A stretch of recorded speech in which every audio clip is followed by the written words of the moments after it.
Hi everyone, in this question we have a kinematics question that involves some calculus. We have a particle that moves in a straight line such that its displacement s meters from a fixed point at time t seconds where t is greater than or equal to 0 is given by s equals 1 plus 3t to the power negative a half. In part A we want to find the exact speed of the particle when the time is 1 second. The first thing to note is that the speed is the magnitude of the velocity. And the velocity is the rate of change in displacement with respect to time.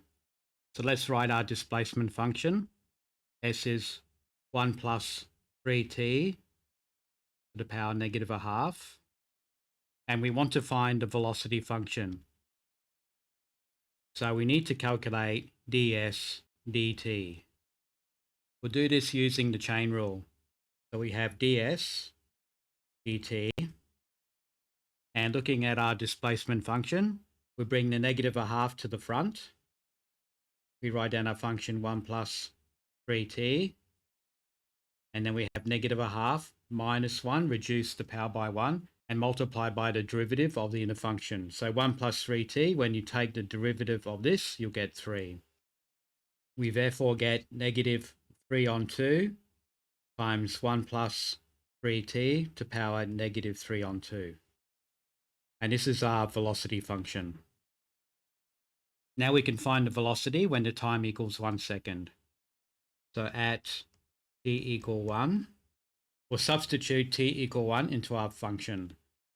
So the velocity would be equal to negative 3 on 2 times 1 plus 3t. So 3 ones are 3 plus 1 is 4 to the power negative 3 on 2.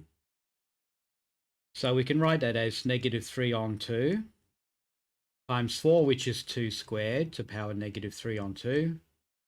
Now you see we can cancel the powers. And that will give us negative 3 on 2 to power 2 times negative 3.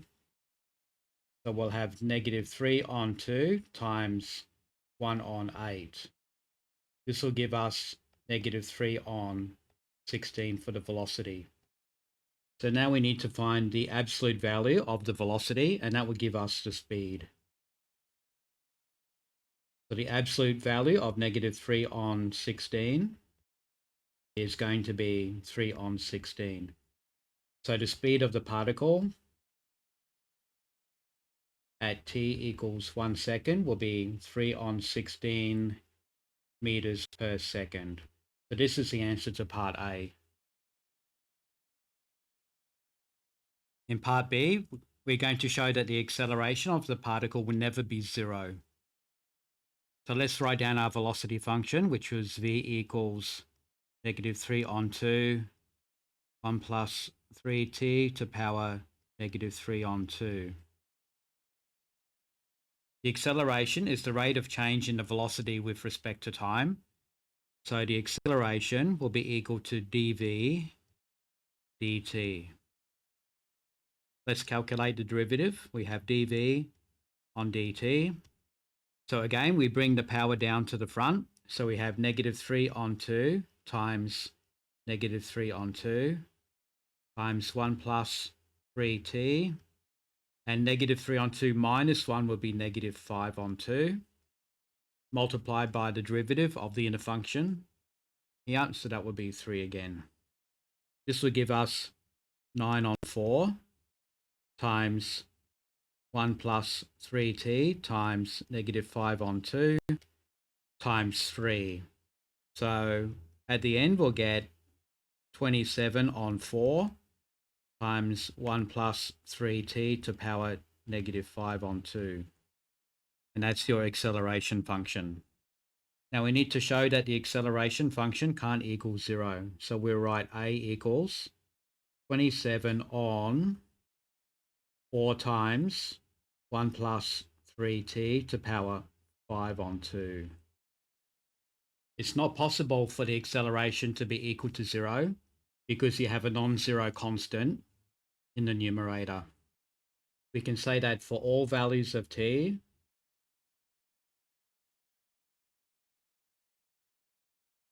the acceleration is going to be greater than 0. But what we notice is that t increases. So as t goes to infinity, we'll know that as this number gets very large, the acceleration will get smaller and smaller, but it cannot equal 0. So the acceleration will approach 0, but cannot equal 0 for any time value. Thanks for watching.